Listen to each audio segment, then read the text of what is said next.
Good evening. Welcome to another episode of Agent Paranormal. It's Sunday night, and the NFL hasn't started, so it's a good thing you tune into us, right? If you can't watch Aaron Rodgers, the drama that's going on with him, you can watch us and learn about the paranormal. I'm good. So it's super warm here in upstate New York. It's like 90, 92 degrees, and it's like that thick wall of humidity when you go outside. It's just like, just getting in the car and driving down here was a challenge itself. So with me tonight, I've got my co-host Kevin, Peter, and Todd behind the computer, engineering it. So if anything goes wrong with the show, just blame Todd. So anyways. And for our special guest, I'm going to be monitoring FaceTube, so if anyone has questions. FaceTube? Okay. And That's U-Book, right? Whatever. Right. U-Book and FaceTube. Peter will take care of the social media. So, so as you know, we always have some great special guests on our show. And we kind of open the minds of our listeners and viewers. And tonight, we're going to blow their minds open with some really cool stuff tonight, guys. We've talked about ghosts, and we've talked about Bigfoot.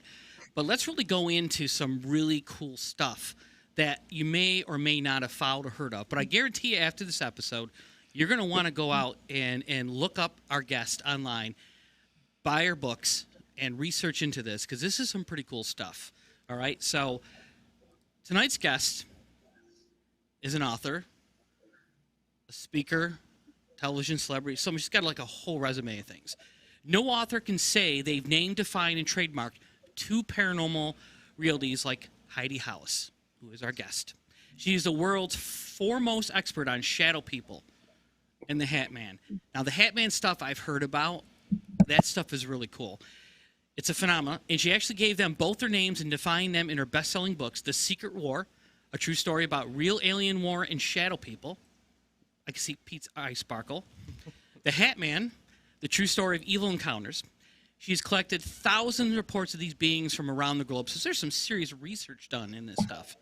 And so she welcomes everyone to share any of their mystery encounters, where she's trusted to give direct and on-the-level advice. So please welcome our guest, Heidi Hollis. Hi, Heidi. Wow. Welcome. Hey there, Rich. How's it going? How's it going, Kevin and Pete and Todd? How are you? Life is fabulous. Now, earlier before the show started, Heidi was going to choke me because we were having a discussion, and we were just off the wall. I was saying, Heidi and I go way back. We were talking about some stuff, and then she went and she thought we had started the show, so she went into her spiel, which was really great. And Todd's over there's like, cut it, and I'm like listening. We're all like, and I had to stop her. It's like, I thought we were on the air. Forget about this I'm and gonna just move on. choke Nope, we're going to bring it up in the show. It was good I stuff, threatened though. Rich. I threatened Rich. Well, it's so many shows to start off the cuff like that. So I'm like, oh, we're started. Okay. Boom, go. Talk. Yeah. You're on the air. So Yeah. all right. So let us talk about the shadow people first. Is that okay? Sure. Okay. So give us your insight on this, because you've done a lot of research on this subject. I mean, we may have Googled it, but you've talked to the people and did all the research. So what can you tell us as paranormal investigators about this?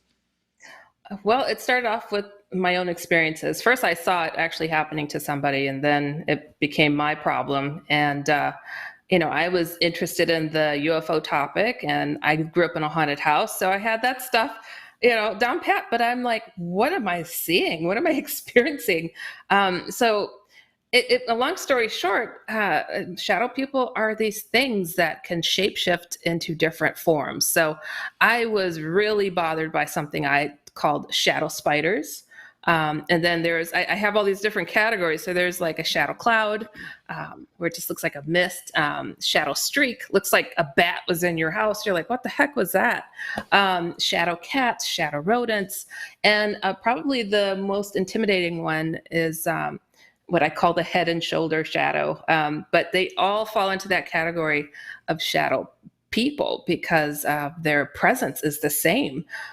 So what it is that people generally experience is they'll see this form, and sometimes it kind of comes and goes and forms different shapes on the wall or in front of them. And people say, absent of light. They tend to jump on people. They tend to choke people. And they tend to be behind a lot of haunted locations. And, in the beginning, when I was first talking about this, I knew a lot of ghost hunters, and a lot of ghost hunters would contact me, and they're like, look, shadow people are just the shadow of a ghost. And I'm like, wait till you meet one, because you will know the difference. It gives us a big difference in the way that it feels when you're in its presence, and the threatening nature. And something strange about shadow people too, they're more fleeting. When they're spotted, they may come off like aggressive, like come at you, or they'll run out of the area. So they don't generally like to be spotted.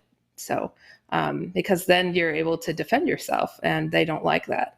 But they also have a boss, and that's Hat Man. So there you go. There's a hierarchy to this. The Hat Man is kind of in the charge, kind of like, and then the lower shadow people sort of like assemble and work for this. It's almost like kind of like minions. Okay, that's perfect. Yep. It's almost kind of like when we talk about the whole thing about the demonic side of things, that there's like a hierarchy, and then the demons are like the lower levels and stuff like that. Yeah. So I mean, how does that work? I mean, what's the role, I guess, of the Hat Man in all this? Oh boy. Wow. He is the lowest of the low when it comes to morals. And so I used to think that Hat Man, I used to call him Hat Man Shadow. I thought he was another form that shadow people took. Mm-hmm. But immediately when I put the image on my website and my college roommate had experienced him, I had not experienced him. I just really honestly thought, wow, that's a different kind of form. But he was stepping out from the shadows. He had on an outfit. He had clean shaven sometimes or not. Different hats or no hat. Horrible smile. Sometimes wearing a chained watch on his hip. Sometimes having a cane. Sometimes a cape instead of a trench coat. And he would change his outfit ever so slightly. But he liked to talk as well. So I was like, what on earth am I dealing with here? And the emails changed. Like, I had a UFO website, and I ran a UFO paranormal discussion group for over 15 years at the local library in Milwaukee. And so I had a lot of people that would come and go. And when I started putting this out there about this phenomenon, I found that there was a lot of crossover between the paranormal and the UFO topic when it came to shadow people, that there was a connection. But Hat Man, his, wow, the things that he's capable of doing, and the way that he directs his minions, and they come in different forms, by the way, too. It's not just the shadow beings. There's the old hag, and then there's the Grim Reaper looking guy. And then there's alien beings that are seen right alongside of him sometimes. So, he's definitely got his foot in the door in a lot of different directions. And, I'm learning from the people that have written me over the years as well. So it's not like, I had my own definition, like, well, this is what it is. I got my information initially from another source that is not considered to be very typical, but with the thousands of emails that came in, the people would say, who is he, this Hat Man? And then almost in the next line, he's a devil, isn't he? Like, it was just so crazy, this repetitive thought. And then he started saying he was. And I was like, wow, it's so disturbing. And the things that he does to people, it's disgusting, to be honest. And you were talking to me just before we went on, and it's like trademarking these two. Who could trademark the paranormal? I'm like, I'm not trademarking the paranormal. It was, as a minority woman, a college kid, I self-published a book while I was, just fresh out of college. And I knew how important this was, because I knew the onslaught was coming of these these creatures. And I'm a therapist. I did not practice as a therapist for almost 5 years because it wouldn't give me enough time to pack my van with as many friends as I could and hit the road to go to these conferences that nobody would ever invite me to, and rent a table, sign my self-published books. And when it was open mic time, grab the mic and say, oh my goodness, watch out, this thing is coming. And so it was really, and the people who put on these conferences, I'd hear them saying, who's this young girl thinks she is, just talk smack. But the audience members were very open and receptive, and they experienced a lot of the same stuff. So it was really kind of interesting to me that nobody was open to it. I got a lot of emails from other ghost hunters who tried to explain to the lady what was going on. I won't say mansplain, but they really did. And did you call it mansplain? Is that what you said? I did. Yeah. It totally was. And they're just like, look, you are just getting the shadow of a ghost. And I'm like, wait till you meet it. Because one element of Hat Man and the shadow people, they can also reveal that they have glowing red eyes. So very disturbing, very horrible presence. And not until you've met one do you know what I'm talking about, really. So that's, for two things come out of this conversation so far. Number one, you don't have to be old to be wise. So you come out, like you said, Rich. being younger, college kid type thing, come out with a book and you're talking about things, and these people have been doing like ufology and and paranormal for years and years. They believe they have all the answers, but it's kind of almost like a pseudoscience. So it's constantly changing. There's no model, I guess, or equation explaining this. So the rules are bending and changing all the time. And second of all, since you're now they are. Since you're publishing books and researching things, you need to protect yourself from plagiarism. You need to protect yourself from, coming up with these ideas and throwing them out there. Then people are just, oh, that's kind of cool. I think I'll do that. And then they all of a sudden go out and then I got a whole series of books now on the Hat Man. I just heard about it from this young lady who wrote a book, and now I decided it's my topic, and I'm just going to plagiarize all the work. So, kudos for you to basically go against the grain and say, listen, I'm just going to take a step out here and do what I got to do. And those conventions, I've been to a bunch of them, and I helped produce a few of them, and they can be very, very interesting. There are some people, we've met a few along the way, that were young, trying to get their brand out there, and they would step right up to the plate and say what they had to say. And people listened, so that was pretty cool. So that's cool. So it's didn't mean to sidetrack you. I just wanted to mention that. No, and something to say too, that another reason why I did it, that is not to just protect the brand, but it was causing harm out there. Something I mentioned just before we started recording is that people were contacting me and say, why'd you put this film out there and say this? This is not what you told me to do, or what's in my book, the books that I have out. And I'm like, I don't have a single show or film out there, so I don't know, and so it was really sad. And and these people are being misguided, and it's like entertainment. When Hat Man rapes, he abuses, he bites, he scratches, he terrorizes, he possesses. This is not fun. So it needed to be done, and I'm in the process of taking better care of the two topics to try to help people. That's so. For myself, I try and follow a lot in the paranormal. I haven't really heard of Hat Man up until about a year ago. I started joining on some Facebook groups just to kind of monitor what people are talking about now, to try and kickstart some research for us. And there was just this group of people just talking about Hat Man.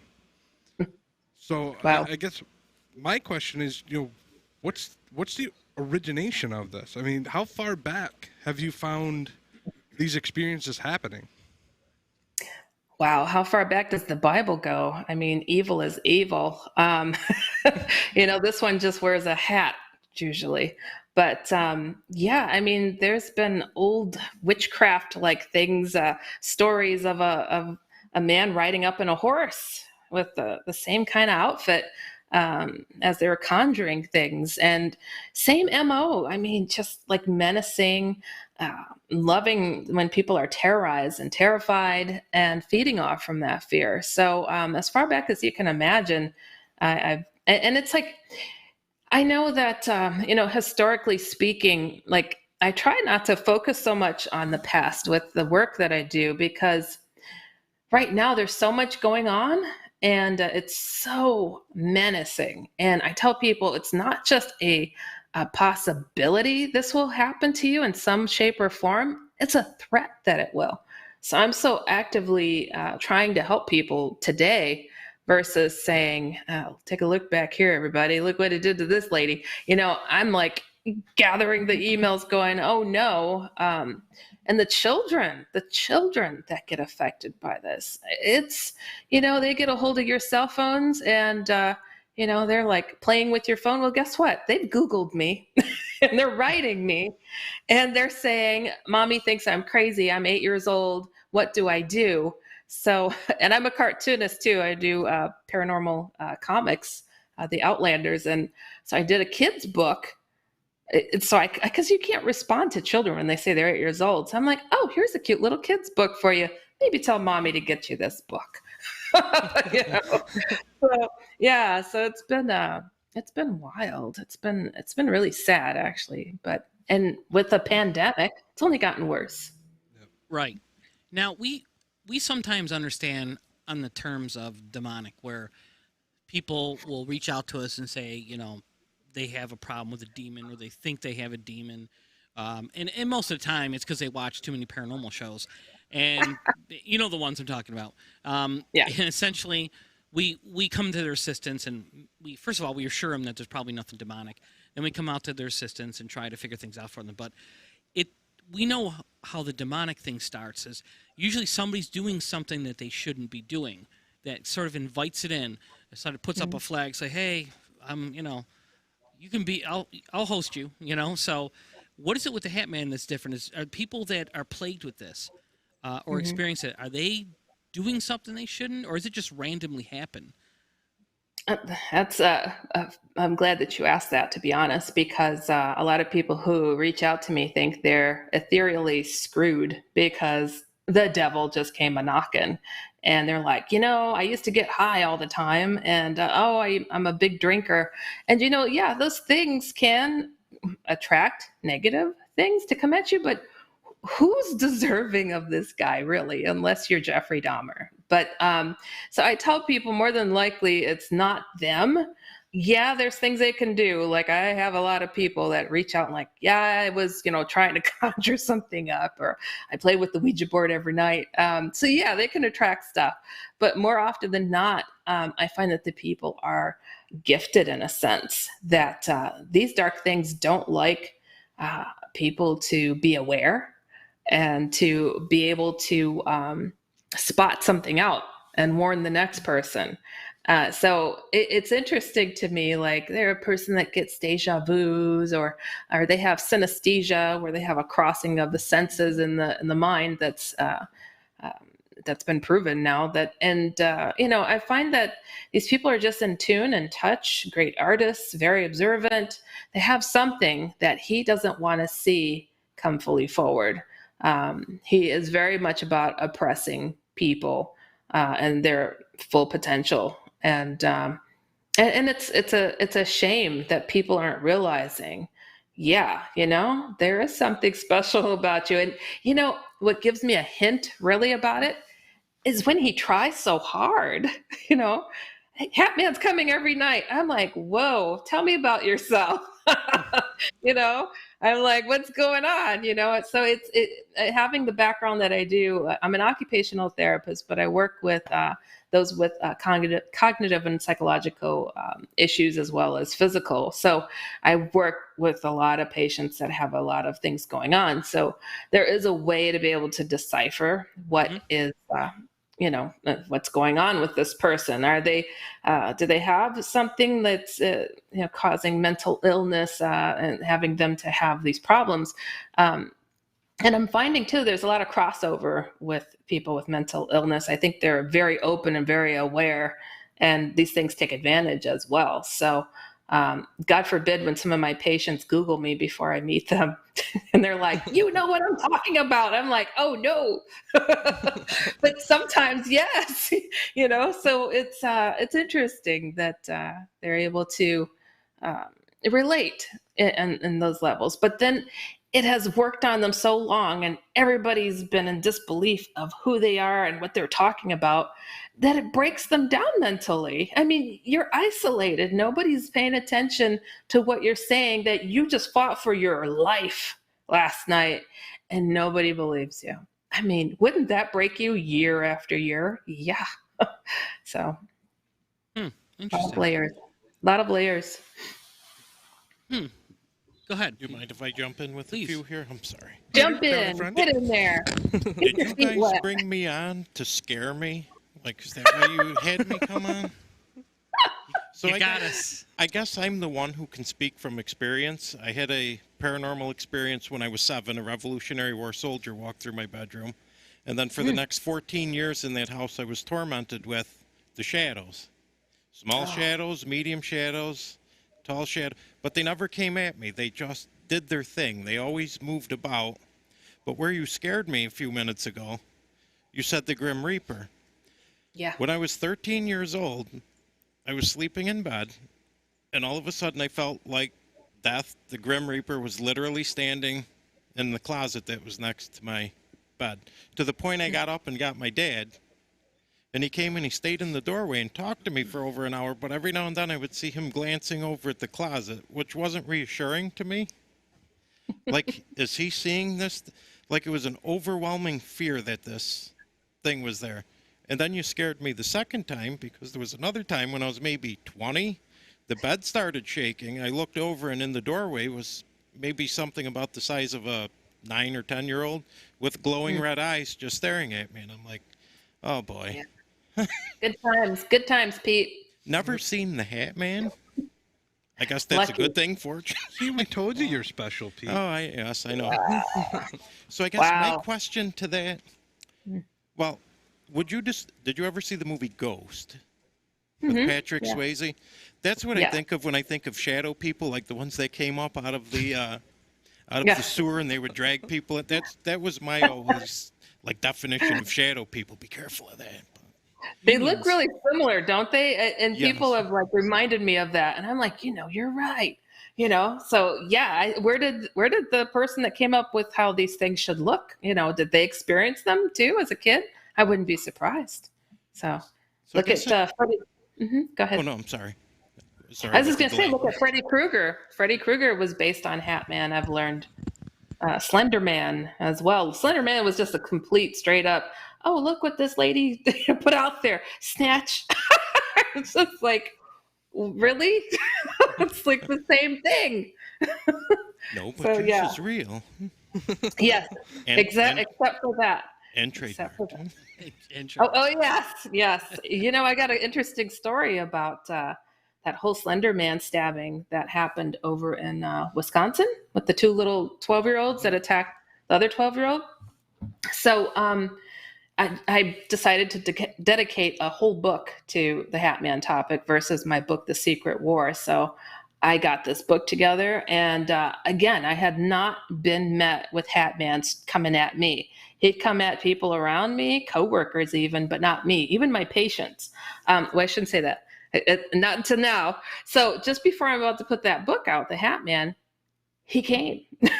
He came, walked into my bedroom, and I knew who it was. I was not going to give him the satisfaction to even look at him. And then, this is just crazy, but I just hinted to it. So as a therapist, I would work all over Chicago, and people are like, oh, that's that therapist that writes those weird books. And so the physical therapists are questioning me, what do you write your books about? And I told them briefly. 15 minutes later, they go to get a patient, comes back down, and the patient is leaning in. This is something out of a horror movie, leaning in towards the mirror going, what? Who's that man in the mirror trying to talk to me in another language?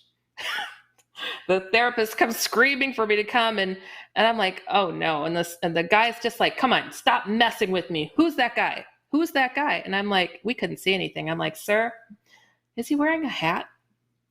And he goes, I knew you could see him. You know he's right behind you. It was just like crazy. So Hat Man's coming, like letting me know I'm about to put this book out. This is just beforehand, right?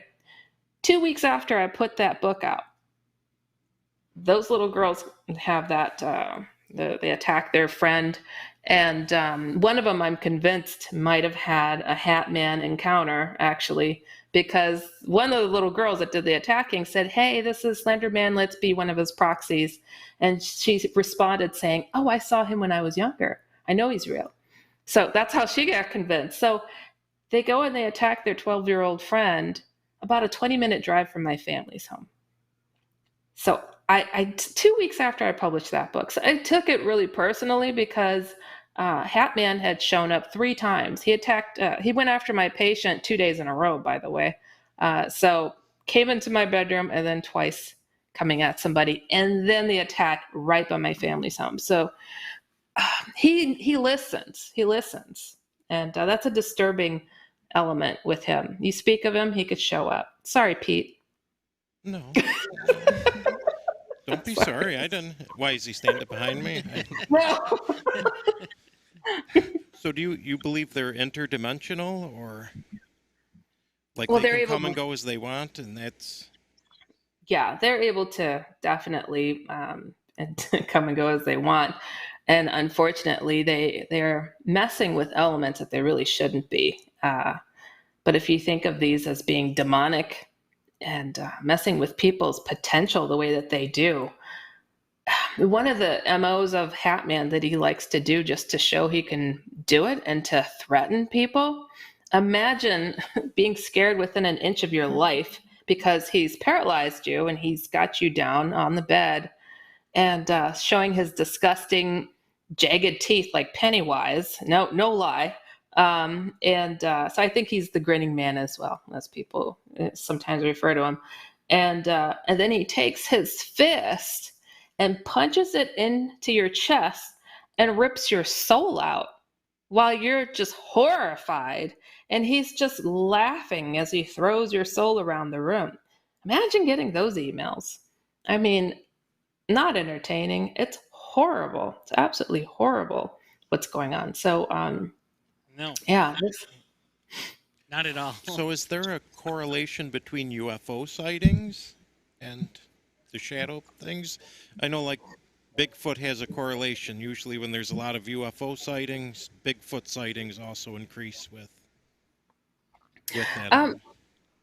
To say that there's UFO sightings necessarily connected to shadow people, Hat Man showing up, I haven't seen that correlation, but I've seen the correlation between reports of people having Hat Man standing there right next to some alien beings.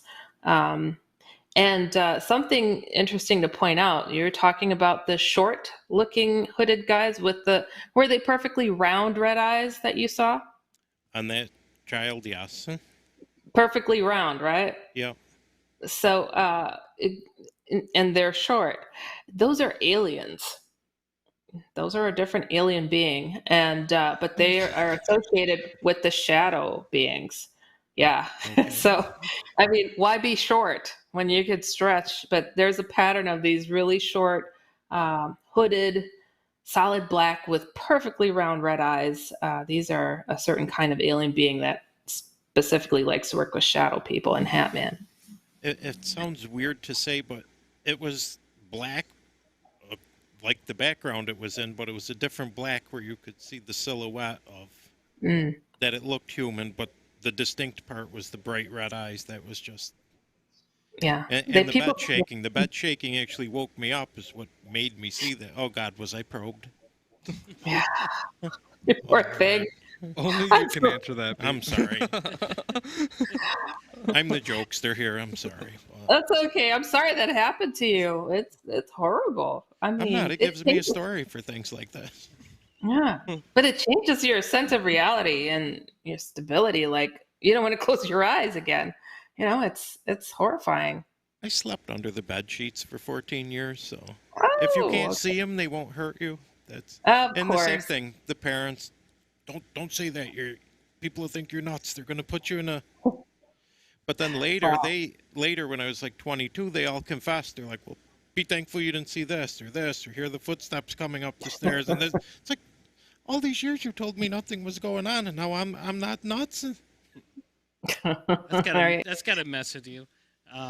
Yeah. At least that's the good thing about the world we're living in now. The paranormal's at least mainstream, where you can talk about it and people aren't afraid of judging you as much, I guess. But Exactly. So one of your best-selling books is The Secret War, a true story about a real alien war and shadow people. So you just touched upon that. So what is the war that you speak of? What is the Secret War, and what is the role of the shadow people and aliens? Gotta read the book. Hold on to your seats, everybody. But I'm holding. So, well, again, it's like the initial information when it came to the shadow people topic didn't come from research. It came from another source, as I hinted to before. Oh gosh, I had seen major UFOs, like major ones, took up the whole sky. Like that's all you could see was a craft, and some other odd ones, and one that responded to me. So it was really bizarre. So I joined this UFO alien abduction group. I was the only one who had seen UFOs, and I just thought it was interesting. Wow, these people are abductees. This is neat. Soon after, I got harassed by black unmarked helicopters. And then I had an incident in my home with beings that I wasn't paralyzed by them. I got up. I thought that somebody was robbing my place, and just the strangest situation. I mean, I literally picked one up and rattled it a little bit because, I mean, literally, I thought it was, fight or flight. I'm about to run out of my apartment, like somebody broke in, and here's the size of 4-year-olds going through my place. I'm like, what? So strange situation. And so soon after that, literally, it was pretty much the next day, shadow people all in my place. I'm like, okay, I just got rid of, and now just probably 2 years prior, I had seen these beings following a friend of mine, these shadow beings. It was the first time I'd seen them, and she verified this is something that happened to her. So here I was in this apartment by myself, and these glowing red-eyed things are running around, and I'm like, this is insane.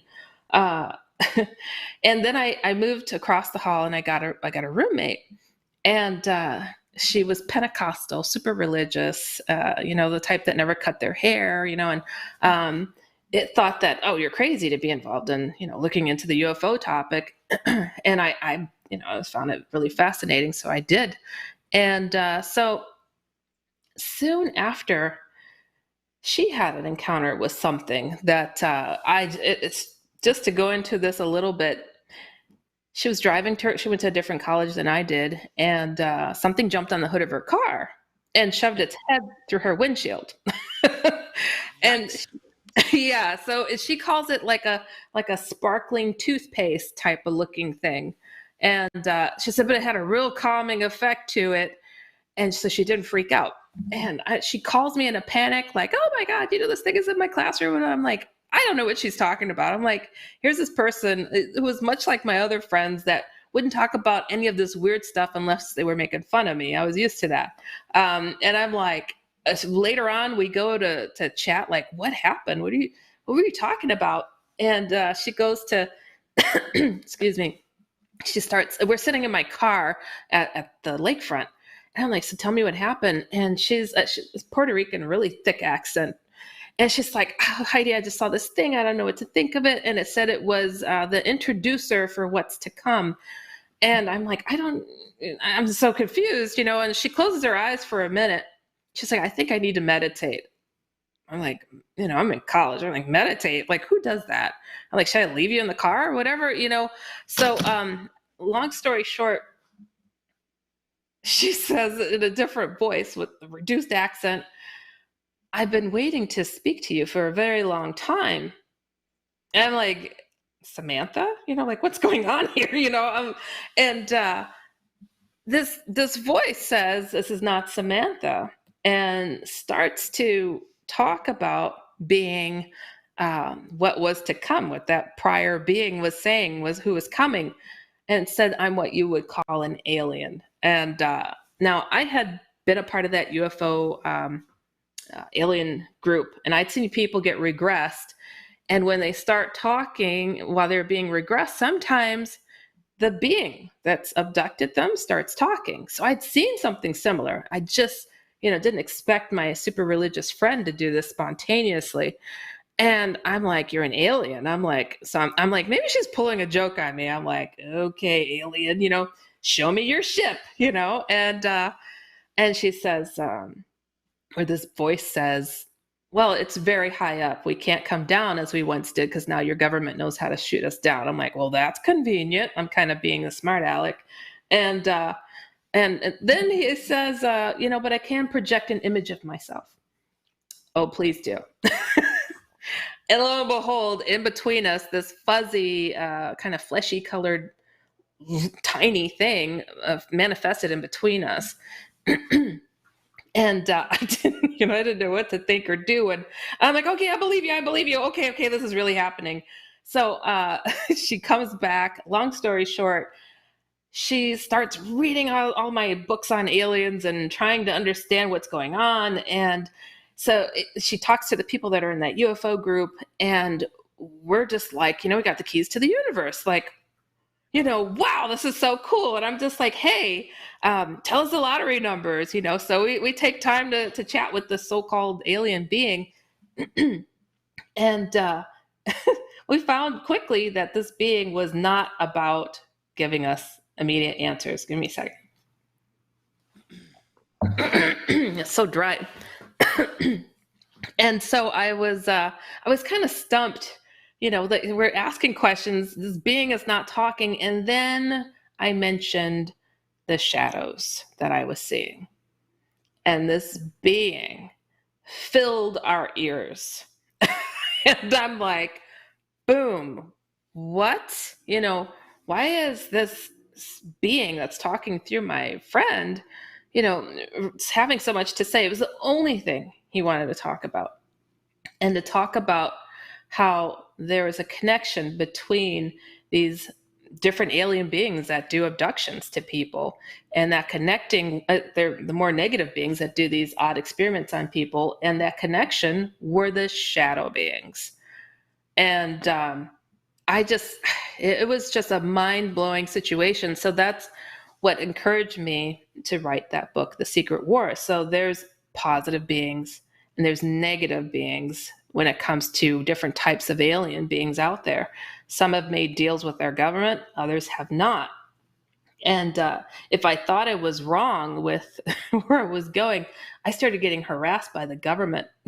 Like, holy smokes. I guess I was onto something. Little did I know. I got contacted by a person at NASA.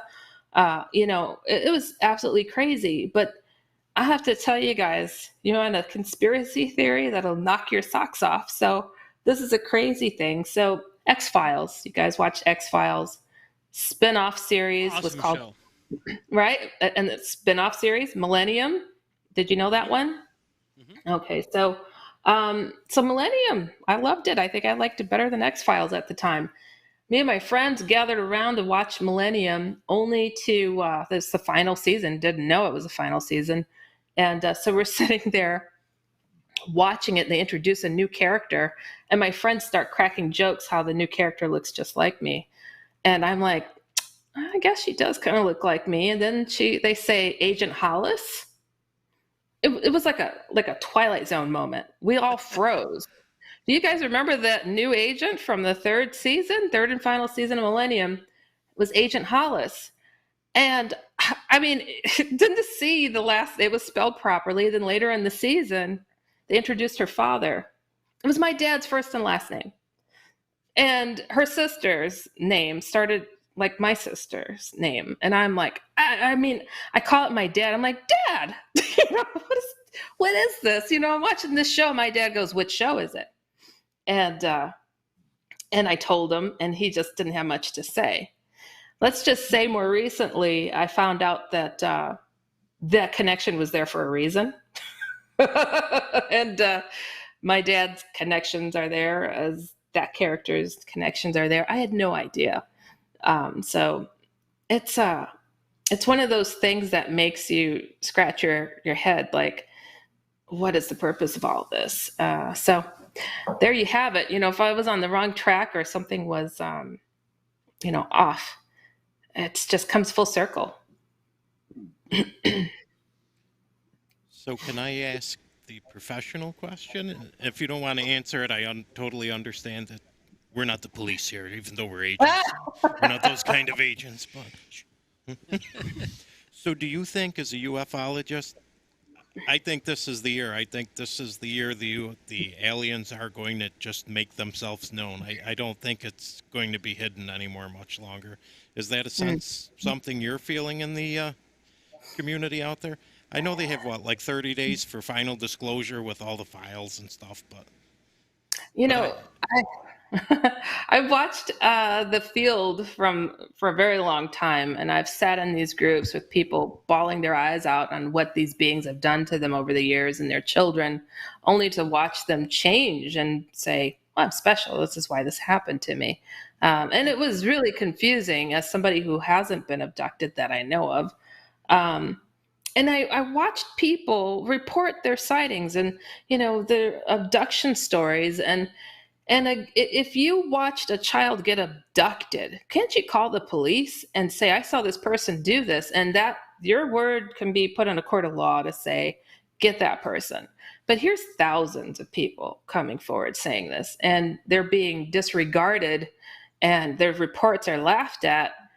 Oh, but now out of the kindness of their hearts, they're going to come forward and just lay it all out for us? No, I don't believe they're going to do that. I mean, I think they're going to give us a couple of crumbs, but I'm very skeptical on their direction, because I have an understanding, the being that my college friend and I had connecting with us, saying the more negative beings have cut deals with your government, so they're getting some information. And then there's the other faction who believes if you want the earth to survive, you leave it alone. If you want people to survive in the condition that they are, you leave them alone. But so those are going to be painted as the enemy because they haven't coughed up any technology. So I don't believe they're going to be very kind when I've seen them harass people like myself directly. No, there's always an agenda. So they want to paint and try to control the message. And I don't know if you remember in the Millennium TV series, what the end of it was. I mean, they were trying to control the apocalypse. They're trying to control that whole scenario and become creators themselves. And so it's a bit disturbing. Anything you can imagine against normal human things. They wanted to have all the power to do whatever they wanted.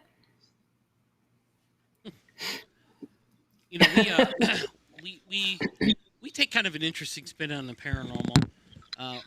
We may be one of the only few groups that really looks a lot towards the UFO side of things, as well as the paranormal. I mean, nice. Most groups we're a ghost group, so they go and everything's a ghost or a demon. They pretty much stay within that scope. But I know, and I've watched Pete do many spirit box sessions, spirit communication with a portal, and he's asking questions to speak to aliens and Valiant Thor and all this kind of stuff. So, someday he's so going to answer. Thinking outside of the scope, because at times we do sit down and we collaborate about this. That, I mean, are ghosts, spirits, the demons, are they somehow aliens? I mean, we don't really know. And it's something that needs to be discussed because, before we got into this, there was a hardcore, following that this is what a ghost is, this is what a haunting is, this is what a demon is, and everybody followed that path, which is great. But the longer and the further we went into this rabbit hole, we started to see things are a little bit different, and we started to basically review our own research and say, well, why can't Bigfoot do this, or why can't aliens be the shadows that we see? Why can't they find a location that has some type of, I don't know, like a portal or something, and they use that for some specific reason. Because I remember when we did, was it Rolling Hills we did an investigation at, Pete? Yes. Rolling Hills. And we were down in the morgue. And you could sit there in the hallway, and we were peeking out the doors, and you could see shadows running in and out of the different rooms where the morgue was. We were down there for like almost an hour just watching them run back and forth. And, I mean, it was just so interesting.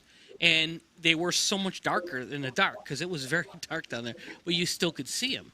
And so, I mean, shadow people. And then Pete and I actually saw the one in the church there. Yes. The one it was very, very tall. It had to be like 7-8 feet tall. And it came up to a point, and it had hands, and it ran, and it blacked out the windows as it went by the windows because there was a street light outside. It was in a church. And the light from the streetlight was coming in through the windows in the balcony, and it blacked those out as it ran past him, and then down a staircase, and you could hear it run, the footsteps, like boom, boom, boom, boom, boom. You know, but when we finally went there, you know, there was nothing there. But that did not. It was a shadow, but it didn't look like a person. It was kind of a tall, almost like a tall, evil-looking thing. I mean, it's just very hard to describe. I'll have Rich forward you the photo we took. In that church, there was a guy standing in the pew. Now I'm wondering, is she saying if that may have been the Hat Man? Remember the well-dressed man figure that we captured in the pew? Yeah, with a weird expression on his face. Almost looked like a skeleton type face. With You know what he reminds me of a little bit? Poltergeist. Remember the guy? Yes. Came knocking on the door. Yeah. That to me, he had the hat on. That to me was like, when I think of the hat, I got goosebumps all over my arms. When I think of the Hat Man, that's kind of like, I look at that, and I think he even had like a vest on, and looked like an old minister, you know, an old evil minister, you know. That sounds like him for sure. Really does. That's really disturbing. But a lot of people refer to the poltergeist minister and say, that's Hat Man, huh? And I'm like, sounds like him to me. So the poltergeist minister, does he open and close doors? Because that was what led us to that investigation. Open and close doors, the organ would play itself there. The shadow play. There was the dog that people had seen, the shadow of the dog. Yep. The hellhounds. Yeah, he has those too sometimes that he directs. He's such a trip. He really makes me angry. I mean, I don't know what it is. I get such a rage in the things that he's doing to people. But and by the way, I want to let people know to go to shadowfolks.com if they have had these experiences. Feel free to write me. I don't charge people either. But when it comes to Hat Man, think about this. Like, okay, so shadow people, they change shape. And they flee or they charge at you that you saw them. Hat Man will wait for you to wake up and get a really good look at him. And he doesn't change up a whole heck of a lot where you don't know who he is. He wants you to recognize him, to know it was him that disturbed your dream. It was him that closed your door. It was him. So we've got to realize what we're dealing with here, that this thing is upping the ante. He is totally taking us on. And, so many people write me about, they feel helpless that, oh my gosh, I can't deal with this. I contacted my church. They're not helping me. I contacted these paranormal investigators and they just want evidence. What do I do? And I'm like, you know what? When it gets to possession, you need help.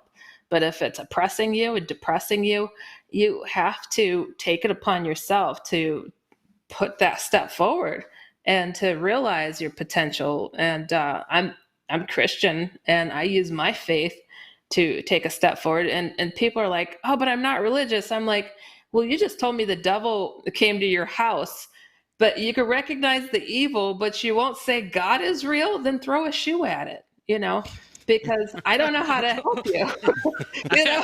That's perfect, because next time we have a demonic case, have you tried throwing a shoe at it? Yeah. Honestly, I did, and it stopped. It went away. Yeah. People are so ashamed to say I'm Christian, and I use that to help myself. But they're okay with saying devil or demon. Come on now. We have to. This is why these things are getting as far as they are, because we're I don't know, it's not cool to say this anymore. I don't understand. We've got to figure this out. And it's okay if we're flawed in our approach to our faith. We're flawed human beings. We're not meant to be perfect in anything. So it's okay. So I'm hoping to make a difference. Can you tell my wife that? What do you think? What do you think the purpose of the Hat Man is? I mean, is it to oppress people? Is it to create fear and doubt? Is it to get their souls? I mean, what do you think the purpose of it is? It is definitely to grab as many souls as he can. He is building an army. So it's as disturbing as you can imagine, biblical, the whole thing. And, I wish I were just guessing at that, but he's making it very clear that this is what he wants. And unfortunately, he's getting good at it. And, we've really got to figure this out, because he's placing his bets on us not to. It's like there's no ego in this. This is all about saving our planet, saving our neighbors and friends and family souls. It is down to the nitty gritty. It's nothing cute, nothing sweet. I have people say, I think he's my guardian, because he just stares at me and he feels kind of protective because he's been there since I was a kid. And I'm like, he's trying to figure out how to get at you. And when he does, look out. He's very patient. You could wait years. But when he finds that way to scratch, make his little mark on you, then he's got his way in. And it just gets worse. It just gets worse. And if his presence is there and you cross over, you happen to die, guess who grabs you? It's him. That's scary. It's him. It's horrible. It really is. Time to get rid of him while you're still kicking. It's not waiting. So how do you get rid of the Hat Man? Having no doubts that you can, first off. And as I always say, sprinkle some Jesus on it, because you need to. They like to come when your guard is down. There you go, Kevin. So it's like, they like to come when your guard is down. They come at any time of day, Hat Man or shadow people, but they really like to figure you out in your dreams. You're having a dream like, oh, I opened up the door and he came through. Well, that was like very symbolic, but that really just happened because a lot of people open their eyes and there he is in your bedroom. So you have to protect yourself while your guard is down. So bless your space is the first step.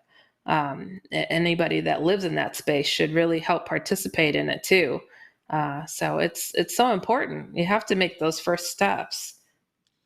But you said before that there was a lot of intimidation that they're trying to push on people, Hat Man and shadow people. Is it something that if you don't show that intimidation, is that a good front to put up with them, or? It's not easy when you're met with, like, Hat Man is nothing little. People say over 6 feet. I've had people say he was so tall he had to bend over and his back was touching my ceiling. So 12 feet tall, whatever. He's huge. So the best thing that I tell people is to don't run and don't swing at it, because it just feeds it. So it's hard to do that, but just if you can, close your eyes. It's the first time I had met like a shadow being face to face. It was the glowing red-eyed one. He was like 10 feet tall. He was huge. And I closed my eyes and I just started saying a prayer. And I walked right through him. It's not easy to muster that up, but that's that no doubt that you can. Because imagine if they could take you down, why do they have to come like a thief in the night with your sleeping in your underwear? What is that? What a coward, What a coward. Oh, minion, go over there and scare him with your little hood and red eyes. Pete sleeping. It's like so ridiculous. It's ridiculous. I'm like, oh my gosh. And I tell people, you got to find the humor in it, that they're working so hard. Like, oh, lights are out. Okay, everybody get to work. What a bunch of scaredy cats. They're afraid of us. They're afraid of us. It's an army to take one of us down. Come on now. Pete won't be sleeping tonight now. So it's kind of like what we talk about with a lot of our clients when they're like, I don't know how to control this and that. We tell them, this is your house. You make the rules. You tell them, get out of here. I mean, is that something that they can really do in that situation? I mean, myself, when I experienced a shadow person, it was actually at work, working an overnight. And I heard footsteps on the second floor. It was an open balcony area. So I kind of like walked in the middle of the area and watched. But I couldn't see anything on the balcony area, but I could hear the footsteps walking all the way around. And then as the footsteps went around, I focused on a shadow person, average height, about 6 foot. And it was kind of like trying to blend itself into what was on the wall. But I kind of did like a side step to try and see where it was. And as soon as I saw that, it was just a quick. And in that situation, I wasn't intimidated. I was more curious because of that's my nature. That's why I'm doing this. So is that the type of thing of, this is my environment. I'm here. I'm taking control. Yeah. When it's a work situation, you don't own the place. So all you can do is own yourself. And so something that I do to protect me, because I kind of tick these things off and I take it as a compliment.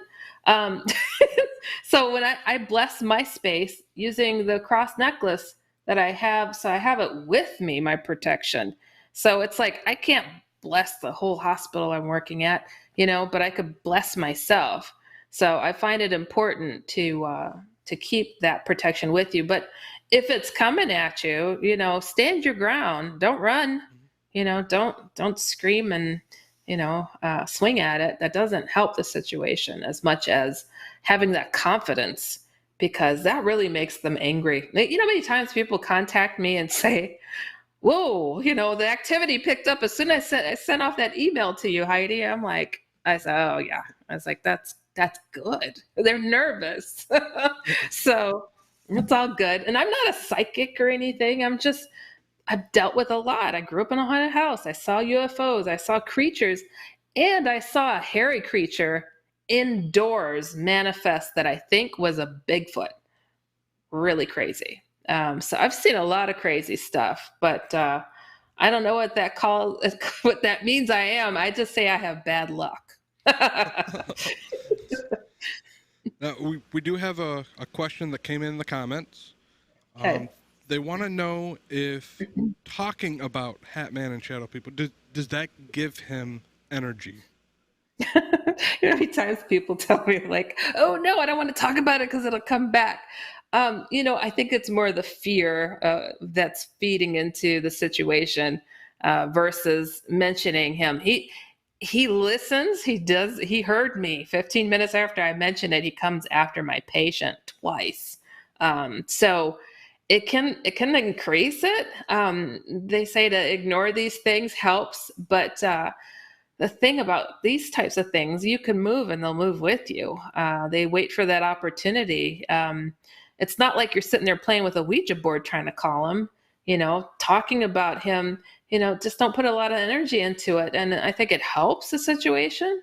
But, if you have had an experience, you need to get it out, because they're hoping to isolate you. They really are. They're placing their bets on you to isolate and not share the threat. So imagine if something happens to you, boy, they died of a nightmare. You better have a team praying for your soul, because he is very active. I had a terrible situation with somebody that Hat Man threatened, I'm going to get you one day. I'm going to get you. Next thing they know, they're in the hospital having overdosed. And they're like, why am I here? And I said, well, you tried to kill yourself. No, I didn't. Last thing I saw was him saying, I'm getting you. And, so what are we to believe? Oh, now they're dubbed a schizophrenic, a perfectly fine human being, had no issues known prior. Really? So what are we dealing with here? So it's good to know that you can confide in somebody. So if something like that happens, you'd be like, I told you, didn't I tell you? So it's, I don't think we should be shy about these things. I think we should be able to talk as we do about anything else. Get comfortable, people. And have your sense of humor, laugh about it, be who you are. I think that's helped get my message out there about Shadow People, Hat Man. I mean, how do you launch 2 whole paranormal phenomena? I use myself an example. I'm an educated woman. I have a sense of humor. And, I'm like, look, I saw these things. I dealt with it. And yeah, go ahead, make fun, but I'm not going to stop. So, and it's helped how many people? I mean, yep. All over the world now. So. May I? Go ahead. So I don't want to gloss over this. I think the 5 of us can actually make money in the paranormal right now. Think of this. The low-tech tool. No, we're going to sell shoes at paranormal conventions with the decal on it that says "Be gone." The paranormal shoe. Throw it at them. Oh. It's so low-tech, it's ingenious. Think about it. We could use the whole table, the banner. You got to learn from Heidi. You better trademark that right now because you just put it on the air. It's on the internet. I've been saying that for years. I've been saying it for years. It's like, it's so true though, because I don't know why. I just don't understand why people they're so adamant to put in their emails. I don't get into that God thing, but I just saw the devil.